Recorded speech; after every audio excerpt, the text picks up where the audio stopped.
Di era modern, dengan segala kemajuan teknologi dan informasi yang dapat kita nikmati saat ini, paradoksnya juga ditandai dengan krisis moral dan etika yang mendalam.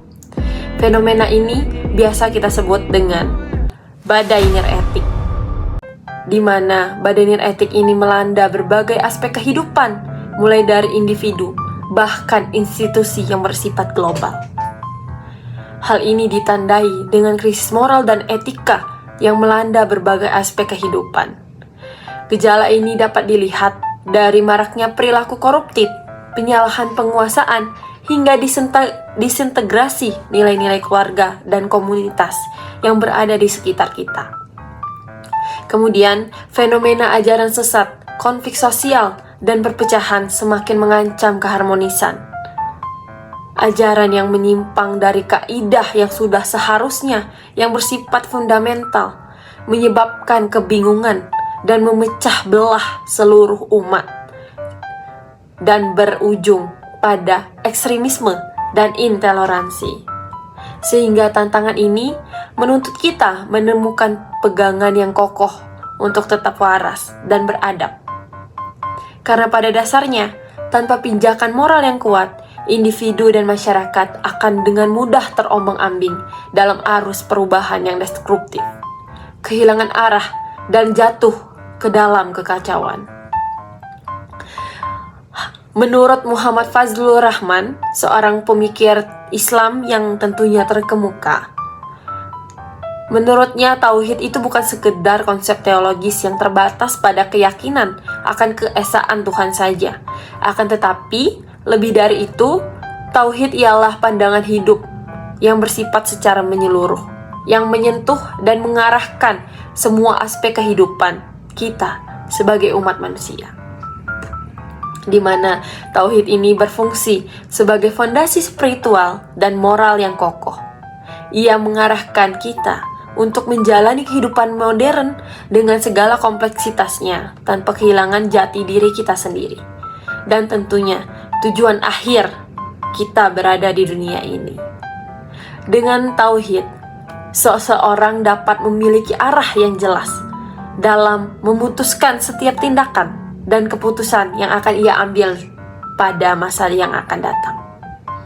Kemudian, secara tauhid secara inheren juga menolak segala bentuk sistem feodal, penindasan, syirik yang memecah belah manusia dan merendahkan martabatnya sendiri. Dengan menegaskan keesaan Allah sebagai satu-satunya pusat kekuasaan dan ketaatan, tauhid membebaskan manusia dari perbudakan sesama manusia dan segala bentuk penyembahan selain kepadanya.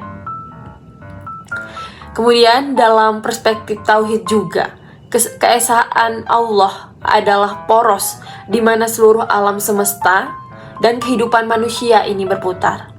Ini bukan hanya sekedar keyakinan yang bersifat dogmatis, tetapi juga prinsip praktis yang membentuk etika, hukum, interaksi sosial kita sebagai manusia, yang semuanya diorientasikan kepada Tuhan yang Maha Esa semata. Ketika kompas tauhid bergeser atau diabaikan, masyarakat akan rentan terhadap berbagai bentuk penyimpangan, termasuk ajaran sesat dan kritis etika yang sangat mengkhawatirkan pada masa saat ini. Dampak-dampak ini tidak hanya merusak individu, tetapi juga mengancam keutuhan sosial dan stabilitas negara. Di mana ajaran sesat tentunya secara langsung dapat menyebabkan syirik atau menyekutukan Allah, kufur yang mengingkari kebenaran, dan murtad yang keluar dari Islam, yang pada akhirnya merusak pondasi keimanan seorang umat. Jabatan agama Islam, wilayah persekutuan secara aktif menerangi fenomena ini untuk melindungi akidah manusia atau akidah kita sebagai masyarakat.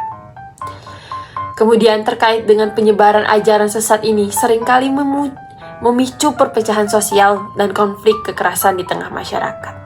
Hal ini terjadi karena ajaran-ajaran tersebut seringkali menumbuhkan eksklusivitas, intoleransi, dan bahkan justifikasi kekerasan atas nama agama yang tentunya mengancam keamanan dan ketentraman negara. Di tengah hiruk pikuk dunia yang penuh kekacauan dan godaan nir-etik, tentunya kita sebagai umat muslim haruslah berbangga hati karena kita memiliki pondasi yang begitu kuat, memiliki pijakan yang dapat mengarahkan kita dalam beretika dan beradab yang menuju kepada kebenaran dan kemaslahatan dalam kehidupan masyarakat. Bukan hanya itu, tauhid juga dapat dijadikan mercusuar yang menerangi jalan bagi umat manusia untuk kembali kepada kebenaran dan tentunya keseimbangan dalam kehidupan bermasyarakat. Nah, untuk itu perlu strategi yang strategis, perlu strategi yang benar untuk menghadapi badai nir-etik dan tetap berpegang teguh pada prinsip tauhid, yaitu yang pertama, untuk menghadapi badai nir-etik dan tetap berpegang teguh pada prinsip tauhid, tentunya diperlukan strategi yang komprehensif dan berkelanjutan, di mana strategi ini mencakup penguatan individu dan kolektif dalam masyarakat. Yang pertama ialah dengan cara memperkuat pemahaman tauhid. Karena dengan meningkatkan pemahaman tauhid secara komprehensif, bukan hanya pada aspek teologis, tetapi juga relevansinya dalam kehidupan sehari-hari, ekonomi, sosial, dan politik.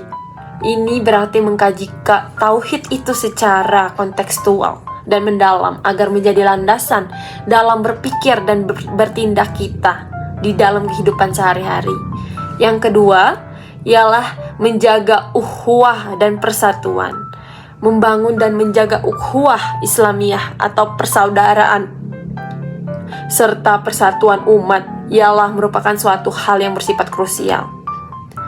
Nah, dengan kita menjaga ukhuwah ini, kita dapat mencegah perpecahan akibat ajaran sesat atau konflik yang bersifat menguntungkan salah satu individu, sehingga menciptakan kekuatan yang kolektif untuk menghadapi tantangan eksternal. Kemudian, selanjutnya ialah mengedepankan dialog dan akhlak yang mulia, tentunya dengan cara berdialog kepada sesama atau